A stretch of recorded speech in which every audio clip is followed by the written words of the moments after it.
Ladies and gentlemen, welcome to Opinion Machine, the show where we talk about all things gaming. My name is Killjoy, and today we're going to be talking about Metroid Prime Remastered. And as you can see, this is a very gorgeous game. Unfortunately, I'll be using my Joy-Con for this, which have a little bit of drift, so it might cause issues. But I want to make this video because I want to talk about like the accessibility options and quality of life stuff that they've actually added to this game. Now, let me give you a little bit of background quickly. I have never been great at Metroid Prime, and I've never got that far into it. And the reason for that is like the last time I tried playing it, I felt like I was button mashing a lot to fire and things, and that caused issues for my hands. So that wasn't great, and that kind of stopped me from playing it. However, one new feature they added into this game is the ability to rapid fire the arm cannon, which we'll get to. But first off, I just want to like take a moment to like walk around. I want to go and get into a lighter area, and once we get into an area that's a bit lighter, I want to show off the different things that they have added to this game. Basically, that might be the wrong way to go. Zoom out. Oh, that is the right way to go. So we're going to go this way. See if I can dodge like a boss. Oh, not quite. But yeah, I want to go to an area where we can see what we're doing, because the game's got incredible lighting. Ah, perfect. Alright, let's take out some enemies. And this is a great way to show off the rapid fire. I'm just holding the button down. I don't have the charge cannon yet. Just hold down, bang, bang, bang. And I can't tell you how much that's made playing the game significantly easier, but, you know, just take a moment to appreciate how good this game looks. Like, this is a incredibly good remaster. But yeah, so as you can probably tell, I'm using the dual analog sticks to aim and move, and this feels real nice. Stop drifting. Feels really nice. Like, this is actually how I'm currently playing it. But what they've also done... is the right one, isn't it? Options. As they've added those other control schemes in. So we have standard, which is, or control scheme with dual stick. We've got pointer, which enables motion controls for camera movement and aiming similar to the Wii. So let's try that out. I don't know if that's set to it or not.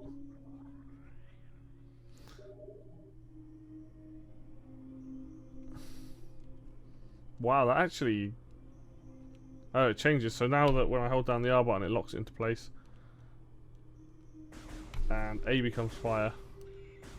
So it actually changes the control scheme quite significantly, but you can actually see, like, this is me using the motion controls. These seem to work quite nicely. So I'm going to lock onto something, because I can...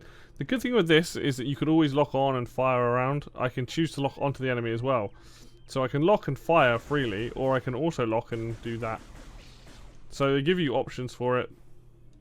You know, you can spin quite quickly with it. It works really well, and this is the first time I'm using it. Like, this is me moving the Joy-Con around. I'm not having any issues. Like, actually, it's pretty impressive how it works. In fact, all of both the R buttons do center the gun. So now when I'm holding the button down, I can't move. As soon as I let go of it, I've now got control again. So they've done a really smart job of like that becomes your lock-on center button. Very, very clever stuff. Oops. We've also got, in terms of controls, we've also got, we've got hybrid, combines the classic control scheme with motion controls for better aiming. Let's give that a go. Now, classic control scheme is everything's on one stick. But I'm not sure what... Oh, I see. So then you can hold down and aim that way. Oh, so you can hold the R button down to kind of get a bit of it, or you can have everything. Ooh, that feels odd. I'm not used to playing the original game, so I know that the controls are very, very different, but that's turning and moving. The right stick doesn't do anything, and then as soon as you hold down the aim button, you come into motion controls. So I'm even though I might not use that, I like the fact that there, and then that's a hybrid, and then you got classic. So that'd basically be the same but without it. Personally, I like the dual stick. I do like pointer though. They feel very, very nice. There are other things here, like you can have, and this quality of life stuff is super important. I can't understate how good it is to give people options, like swap positions of visor and beam icons, so they're on the opposite sides of the screen, and then use, I think it's use the D-pad to switch between the visors and X to switch beams. So currently, you'll see that my visor is on the left there, but my cannons are on the right. Now I held X down and I can change it, but I don't have any other. But you can have it on the other place and have the weapons set to the D-pad. And things like that, like, people don't realise like how important quality of life stuff can be. We've got swap fight, we've got swap missile and beams, so you push X and then choose that to switch to beams and R to fire missiles. You can change that if you want. You've got the camera, stick and gyro, so if I wanted that, I can go that. But use both R and motion controls to rotate the camera. So now, Samus will automatically, I can use the stick here, or I can move the call it a nunchuck then, the Joy-Con to do that, and I'm assuming, yeah, that puts that back to fire. There's me missiles. And that actually feels quite nice, because what that allows you to do is that, you know, you can have a bit more freedom. You've got a lot of movement options there. And I think that's... I like the thing when a game gives you choice, and options give you choice, that's super important. Let's just turn that off for now, because I'm quite liking the stick only. I do like motion controls, and I will be honest, they feel really nice in this game. You got the sensitivity, lock on, free aim. So targeting reticle will remain fixed on enemies while locked onto them. So what that basically means is when you lock onto an enemy, wherever you fire, you'll constantly shoot towards the enemies. If you have it set to gyro, I'm assuming you can fine-tune the targeting, so you can lock on, but you can still aim around. Stick, you can fine-tune with a stick, or both. So very, very powerful tool. Just means that when you're locked on, do you want to have those options? And what this is really showing off is that you have at the top there the control schemes that they have set up and put in place. What they're letting you do though is they're letting you say, hey, do you want to customize it even more than that? So here's our presets, you know, here's the rest of the stuff. Lock on free aim, reset the camera on. The camera will not vertically readjust itself as Samus moves.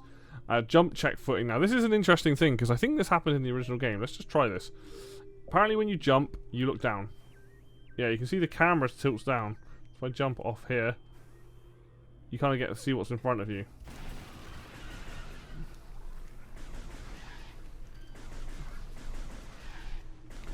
So the idea is that so you can kind of see kind of where you're landing, which in 3D is super important. I haven't felt the need to use that yet, but again, let's turn that off. Invert X-axis, spring ball sensitivity, right?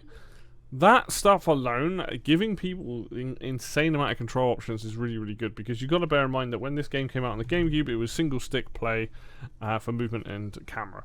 Then it came to the Wii on that port, and then you had motion controls. Now you've got dual stick controls and combinations of all that stuff.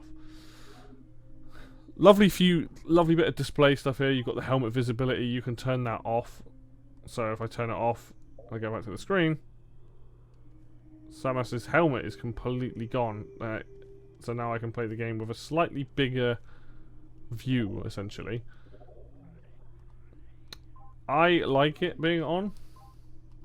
And you can see now that it gives you just that little bit of like much more immersive, if you like you're actually looking for a visor. But again, options never bad. I don't know what this HD elements will animate to match Samus's movements in first person, so you can turn lag off so they don't do that, so they're much more snappy. You can have the you can actually turn the hint system off, which is cool, which is pretty great, you know. And I think this is something that I think is really important with these type of Metroid games, is that you want to be able to give people these kind of options. People that have played the game before probably don't need it. Newcomers probably do it, and newcomers might also not want it. They might be like, you know what, I can figure this stuff out myself. Extras alerts, you receive in-game notifications when you get extras. Really, really cool. Just something to say, hey, you've unlocked stuff like that. Now this is something that I champion for as somebody who is colorblind. I love stuff like this. Color assist is off. Enable this setting if you have trouble distinguishing colors in the graphics below. Right? Now for the most part I don't, but you can have that. You've got red. Bear with me as my control. You've got colors will be altered to assist players who have red, green, and blue. And the idea is that the 5 colours you see on screen aren't off, which I believe is, and probably going to make myself look stupid here, yellow, blue, red, green, white, I think is what it is. But as you can see, you can change those colours so that they are significantly different. You know, so for me personally, having those options is really good, and it probably means that the map icons are different. Let's actually take a look. So that's with it's off. If I bring up the map, there are icons on the map. Any beam, missile, opened, all that sort of stuff. So different colours, which is cool to see that they have them there. Let's see if... Now I know for a lot of people this isn't going to be a big deal, but for someone like me, this is huge. This is a huge deal. Ooh. It changes the game world. That was unexpected. Does it change the map? It does. It changes the map as well. So like I can't understate how important colorblind modes are in games. Accessibility options need to be in more games. This is despite the game looking better or worse, this is for me the absolute biggest factor of like when you do a remaster, you want to add in quality of life and accessibility options, and I've got to say, like, this is I don't know whether I'll use it. I've not found that I've had trouble with the colours, but just look how certain things pop versus other. Does it make the game run a bit? Does it make the game run weirdly? It always feels like the game's running at 30 now with this on. That might just be me. And then like, let's have a look. What else have we got here? That might be everything in terms of display. We got a lot of narration. You can have it like the Japanese one. You can have it like the European one. You can take that off. You know, options for that. And that's the main things that they've added in. I mean, when you think of it as a remaster, you've got new visuals. I believe some of the 3D models being redone. You've got the color assist mode. You've got just generally good controls. You've actually got the jump button on L as well with the dual stick controls. So L2 is, or ZL, sorry, is for locking on. L is for jump, or B is for jump. Then ZR is fire. R is missile. A is also fire, so you can use A as well. You can rapid fire with this gun, so you can still do that, but being able to just tap it in rhythm to fire 3 shots. The reason why it does that is because when you get the charge shot back, it will fire 3 and then begin to charge. So that time where you click and you hold the button, it will go into the charge shot. That time is now used to fire more shots, which is really, really, it's such a small thing, but a really cool thing. Obviously the visuals are massively improved.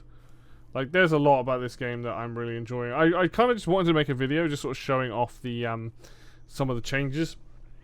Like, I'm not going to sit here and play through an entire area, but you guys can see that for a Switch game, like, just looks incredible. The lighting, especially on the arm cannon and places like this.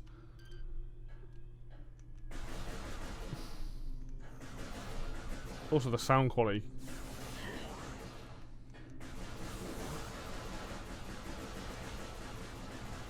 The way things hit her visor, like, people need to realize, like, this is a high quality remaster. I can't say it's one of the best ones I've played yet because I need to play more of it.